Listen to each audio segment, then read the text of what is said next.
I got my PhD in the field of organic chemistry, postdoc at Stanford University, joined the group of a man who was going to win a Nobel Prize in chemistry, voted one of the top 50 most influential minds in the world. I was a visiting scholar at Harvard University. I've spoken at every major university in this country, have over 650 research publications, voted the R&D magazine Scientist of the Year. I'm in the National Academy of Inventors. I'm a member of the American Association for the Advancement of Science, over 120 patents, started 7 or 8 companies.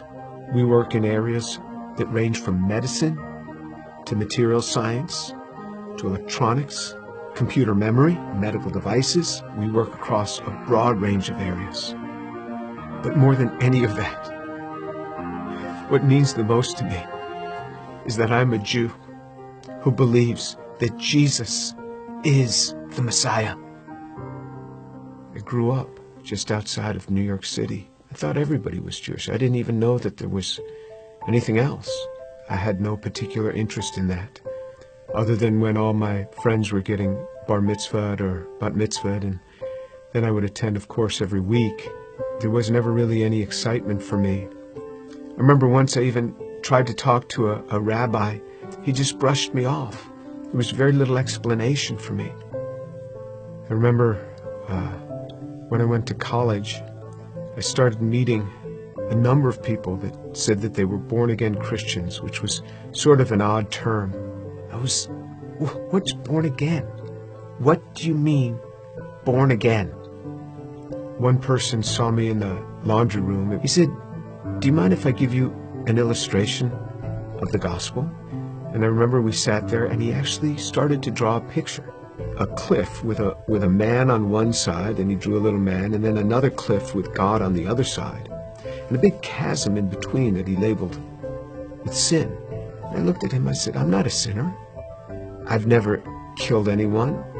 I never robbed a bank. How could I be a sinner?" And he had me read a verse from the Bible. "For all have sinned and fall short of the glory of God." In modern Judaism, we never really talked about sin. I don't remember ever talking about sin in my home.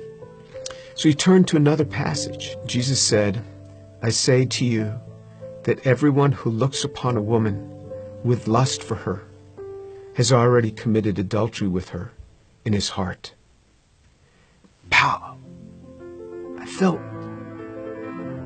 just as if I had been punched right in the chest. Here I was, new in college. I didn't think anybody knew. I would pick up these magazines, and I became addicted to pornography. It was just through those magazines.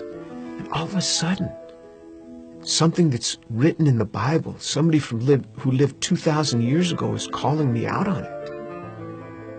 And I felt immediately convicted. And that now I realized I was a sinner.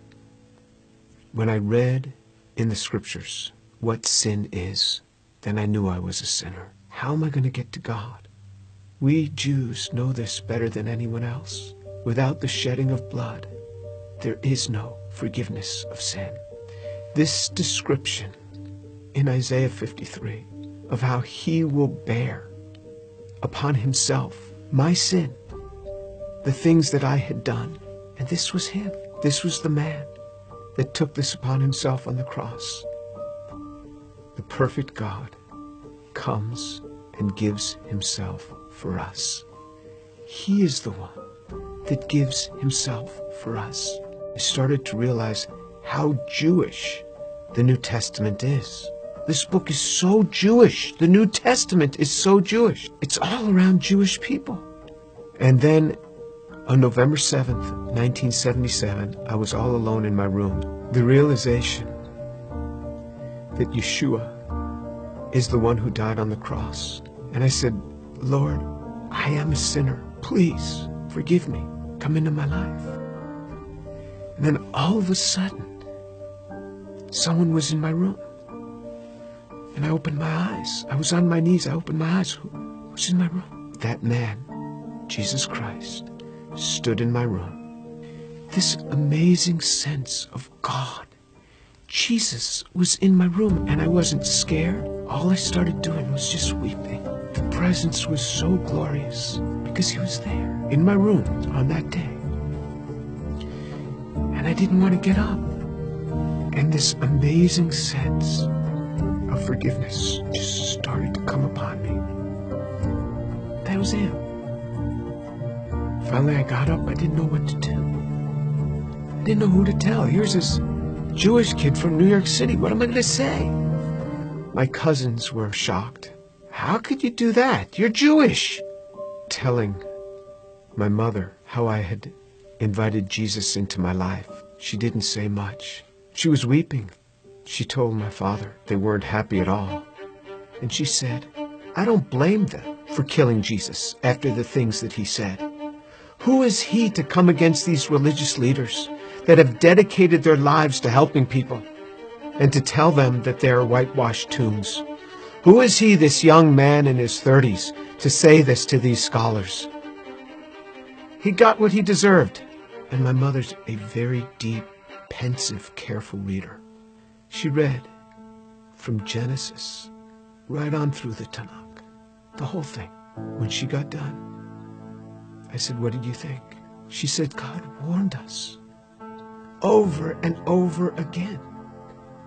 He warned us. When my daughter was about 15, my mother and father came to visit us. At one point, my mother went into her room for several hours. She came out. She said, quite a young girl you have. She talked to me for a long time. She started reading the Bible again, both the Old and the New Testament. One day, not long after that, she called me on the phone at the age of 72. She said, Jimmy, you wouldn't believe what happened. I said, what happened? She said, I was just reading. And it hit me. It hit me. The way he gave his life. I believe it now. Jesus is the Son of God.